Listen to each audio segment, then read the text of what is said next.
Assalamualaikum warahmatullahi wabarakatuh.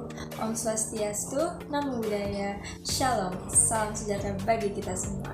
Saya Elisa Syahbani Putri dari kelompok 1 kelas IPS 4. Dan pada kali ini kelompok kami akan menjelaskan tentang bank sentral dan sistem pembayaran.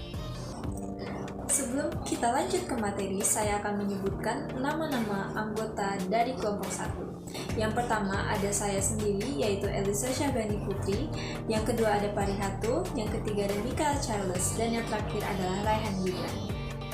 Tanpa berlama-lama lagi, mari kita ke materinya. Nah, yang pertama itu bank sentral. Apa itu bank sentral?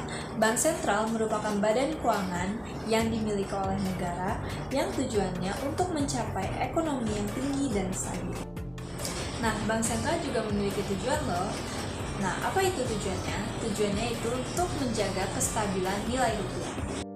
Nah, Bank Sentral atau Bank Indonesia ini dia juga memiliki beberapa tugas. Salah satunya yaitu menetapkan dan menjalankan kebijakan moneter. Yang kedua, dia juga harus mengawasi perbankan. Dan yang ketiga, dia harus juga menjaga kelancaran sistem pembayaran. Kebijakan moneter. Kebijakan moneter adalah kebijakan yang diterapkan oleh pemerintah untuk menambah moneter ekstensif atau mengurangi jumlah uang beredar moneter kontraktif. Kebijakan moneter diberlakukan oleh pemerintah memiliki tujuan antara lain untuk mempertahankan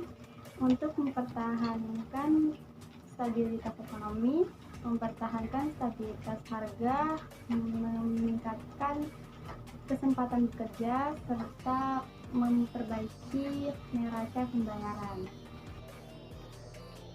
A.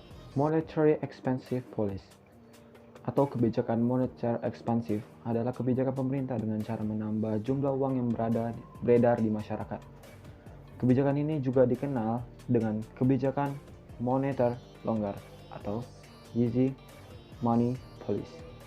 Dan yang B yaitu monetary contractive policy atau kebijakan moneter kontraktif. Adalah suatu kebijakan pemerintah dengan cara mengurangi jumlah uang yang beredar di masyarakat. Kebijakan ini dikuatkan saat perekonomian negara mengalami inflasi. Inflasi itu nilai tukar yang merosot, nilai tukar uang yang merosot, yang mengakibatkan harga barang di pasar. C. Sistem pembayaran. Sistem pembayaran adalah tata cara atau prosedur yang saling berkaitan dalam pemindaian sejumlah nilai uang atau alat pembayaran dari satu pihak ke pihak lain yang terjadi karena adanya transaksi ekonomi. Sistem pembayaran dalam perekonomian. Adapun sistem pembayaran dalam perekonomian adalah sebagai berikut. A. Menjamin kelancaran pasar sebagai tempat di mana transaksi terjadi. B.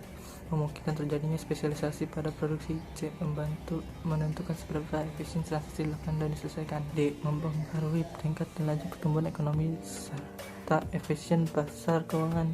E. Elemen penting dalam infrastruktur keuangan untuk mendukung terciptanya stabilitas sistem keuangan. F. Sebagai channel utama transmisi kebijakan moneter untuk mendukung kebijakan pengendalian moneter yang lebih efektif dan efisien.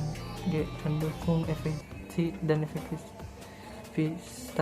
fungsi intermediasi lembaga keuangan. H. Mendorong mobilitas aliran dana secara lebih cepat melalui layanan sistem pembayaran yang lebih beragam. Risiko dalam sistem pembayaran dan pengendalian risiko ini terjadi karena pihak yang berutang tidak dapat memenuhi kewajiban pada waktunya. Akibatnya likuiditas pihak lain terpengaruh pada gilirannya. Risiko likuiditas dapat meningkat menjadi risiko kredit.